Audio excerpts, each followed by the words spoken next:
I think it's one of the best places you can work as a linguist. I translate French, Spanish, Portuguese and Polish. French, German, Spanish, Greek and Swedish. French, German, Swedish, Danish, Estonian and Hungarian into English. On a typical week I'd pick up a Greek document, say on consumer protection, or a Spanish document on wine, or a French document on development cooperation. The European Commission must communicate with national governments and the public, and it must do so in the language of that country. And without us, it can't. The Italian government is entirely entitled to write back in Italian, and it's at that point that the English department steps in. And it is suddenly very much our responsibility to make sure that we interpret correctly how the Italian government is expressing itself. Few people within the Commission understand Hungarian or Estonian or whatever, but they do understand English, and that's what we translate into.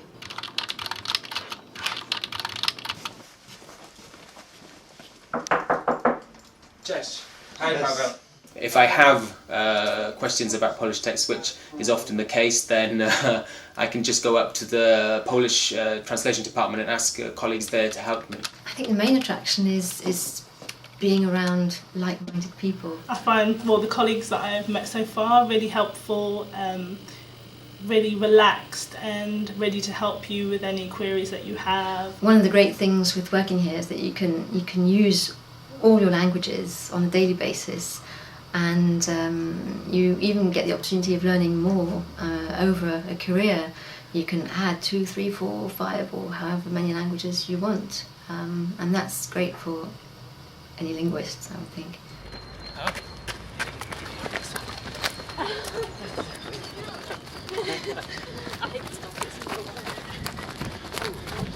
We are a small group of translators that meet up and run in our lunch hours. We're right near a big load of fields, so it's a fantastic place to go running, and it's nice to get moving after a day in the office.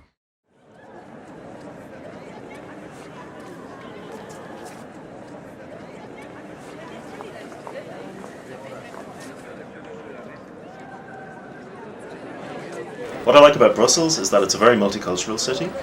It's about the same size as Dublin. Belgians have world famous beers, but there's also a huge variety of ethnic restaurants. You can get anything here basically. Same for the press, the media, everything is here. Anything you could want from anywhere in the world. I certainly enjoy working in Brussels. The scale of it is such that it's got a small town homey feeling to it, but at the same time being truly a European capital. Brussels, I was very surprised to see how affordable housing is in Brussels. Rents and also to buy. Compared to Dublin, for example, it's a lot better value for money. It's not too big, but more interestingly for me personally, it's not too far away from the United Kingdom. I go back every weekend to be with my family. It's a quick train ride away to Ashford and then on to Canterbury. Couldn't be better placed.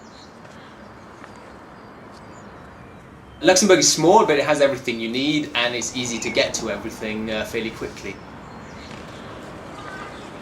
For example, the journey to work is quite short. You can't even really call it a commute, I don't think, if you live in the city. I think it's probably one of the easiest places that you could raise children.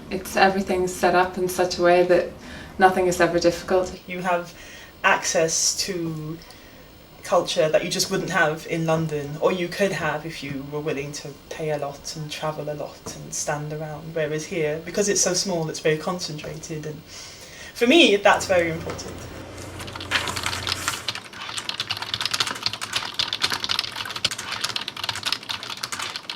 To work for the European Commission is a really attractive proposition for anyone interested in languages and using them on a daily basis. The work is pretty much constant.